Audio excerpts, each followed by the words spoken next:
മറ്റൊരു പ്രധാനപ്പെട്ട വാർത്തയിലേക്ക് പോവുകയാണ്. പാലക്കാട് വാളയാറിൽ ഇതര സംസ്ഥാന തൊഴിലാളിയെ ആൾക്കൂട്ടം മർദ്ദിച്ചു കൊന്ന സംഭവത്തിൽ കൂടുതൽ അറസ്റ്റിന് സാധ്യത. ഛത്തീസ്ഗഡ് ബിലാസ്പൂർ സ്വദേശി രാംനാരായണനെയാണ് മർദ്ദിച്ചത്. 15 അംഗ സംഘമാണ് രാംനാരായണനെ മർദ്ദിച്ചതെന്നാണ് വിവരം. നിലവിൽ 5 പേരെ വാളയാർ പോലീസ് അറസ്റ്റ് ചെയ്തിട്ടുണ്ട്. വിവരങ്ങളുമായി അഞ്ജു മറിയം ചേരുന്നുണ്ട്. അഞ്ജു, പാലക്കാട് വാളയാറിൽ ഇതര സംസ്ഥാന തൊഴിലാളിയെ ആൾക്കൂട്ടം ചേർന്ന് മർദ്ദിച്ചു കൊന്ന സംഭവത്തിൽ കൂടുതൽ അറസ്റ്റിന് സാധ്യതകളുണ്ട്. കൂടുതൽ വിവരങ്ങൾ എങ്ങനെയാണ്? അന്നിമ, സംഭവത്തിൽ നിലവിൽ 5 പേരാണ് അറസ്റ്റിലായിരിക്കുന്നത്. ഇനി കൂടുതൽ പേരെ ഈ സംഭവത്തിൽ അറസ്റ്റ് ചെയ്യുമെന്നാണ് പുറത്തുവരുന്ന വിവരം. നിലവിൽ 5 പേരെയാണ് വാളയാർ പോലീസ് അറസ്റ്റ് ചെയ്തിട്ടുള്ളത്. അട്ടപ്പള്ളം സ്വദേശികളായ അനു, പ്രസാദ്, മുരളി, അതുപോലെ തന്നെ കിഴക്കേ അട്ടപ്പള്ളം സ്വദേശികളായ ആനന്ദൻ, വിപിൻ എന്നിവരെയാണ് പോലീസ് അറസ്റ്റ് ചെയ്തിരിക്കുന്നത്. മാത്രമല്ല, ഈ ഒരു സംഭവത്തിൽ മനുഷ്യാവകാശ കമ്മീഷൻ സ്വമേധയാ കേസെടുത്തിട്ടുണ്ട്.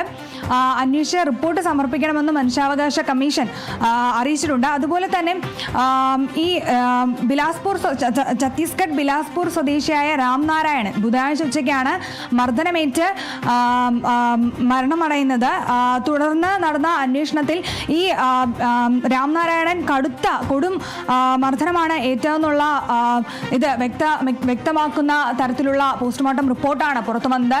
ഇന്നലെ രാംനാരായണന്റെ പോസ്റ്റ്മോർട്ടം റിപ്പോർട്ട് പുറത്തു വന്നിരുന്നു. ഇതിൽ ഈ ശരീരമാസകലം, അതായത് തല മുതൽ കാൽ വരെ 40ഓളം മുറിവേറ്റ പാടുകളൊക്കെ തന്നെ ഉണ്ടായിരുന്നു. അതിൽ പറയേണ്ടതായിട്ട് ഈ വടികൊണ്ട് അടിയേറ്റ പാടുകളും അതുപോലെ തന്നെ ഈ നിലത്തിട്ട് വലിച്ചിഴച്ചതായിട്ടുള്ള പാടുകളും ഒക്കെ തന്നെ ഈ രാംനാരായണന്റെ ശരീരത്തിൽ കണ്ടെത്തിയിരുന്നു.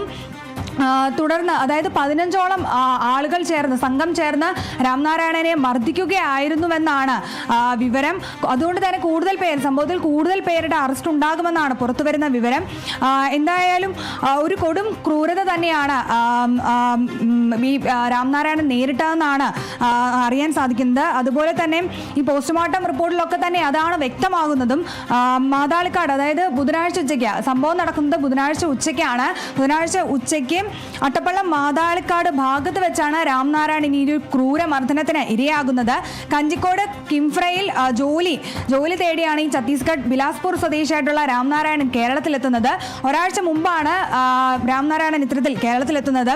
തുടർന്ന് ഈ പരിചയമില്ലാത്ത സ്ഥലമായതിനാൽ തന്നെ വഴിതെറ്റിയാണ് ഈ വാളയാറിലെ അട്ടപ്പള്ളത്ത് രാംനാരായണൻ എത്തുന്നത്. തുടർന്ന് ഈ കള്ളനാണെന്ന് വിചാരിച്ചാണ് ഈ പ്രദേശവാസികൾ സംഘം ചേർന്ന് രാംനാരായണനെ മർദ്ദിച്ചത്. രാംനാരായണൻ തുടർന്ന് ഈ മർദ്ദനത്തിനൊടുവിൽ രാംനാരായണൻ ചോര തുപ്പുകയും തുടർന്ന് ആശുപത്രിയിൽ പ്രവേശിപ്പിക്കുകയും ഒക്കെയുമായിരുന്നു. ഈ ആശുപത്രിയിൽ ചികിത്സയിലിരിക്കെയാണ് രാംനാരായണൻ മരണപ്പെടുന്നത്.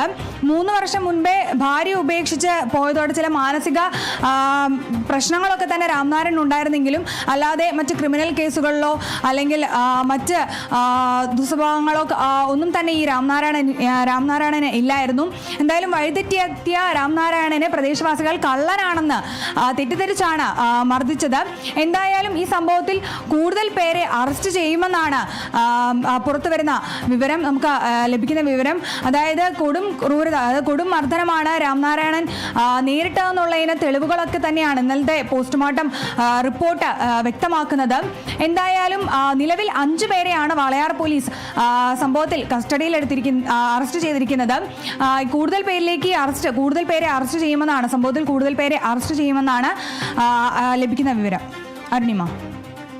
ശരി, വ്യക്തമാണ്. പാലക്കാട് വാളയാറിൽ ഇതര സംസ്ഥാന തൊഴിലാളിയെ ആൾക്കൂട്ടം മർദ്ദിച്ചു കൊന്ന സംഭവത്തിൽ കൂടുതൽ അറസ്റ്റിന് സാധ്യതയുണ്ട്. ഛത്തീസ്ഗഡ് ബിലാസ്പൂർ സ്വദേശി രാംനാരായണനെയാണ് മർദ്ദിച്ചത്. 15 അംഗ സംഘമാണ് രാംനാരായണനെ മർദ്ദിച്ചതെന്നാണ് വിവരം. 5 പേരെ വാളയാർ പോലീസ് നിലവിൽ അറസ്റ്റ് ചെയ്തിട്ടുണ്ട്.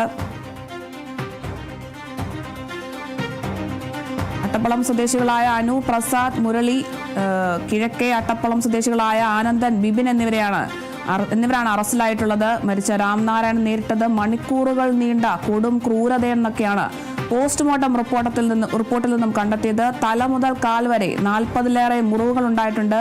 ശരീരത്തിൽ നിലത്തിട്ട് വലിച്ചതിന്റെയും അടയാളങ്ങളുണ്ടെന്നും പോസ്റ്റ്മോർട്ടം റിപ്പോർട്ടിലൊക്കെ പറയുന്നുണ്ട്. കൂടുതൽ വിവരങ്ങൾ എന്തായാലും നൽകിയത് അഞ്ജു മറിയമാണ്.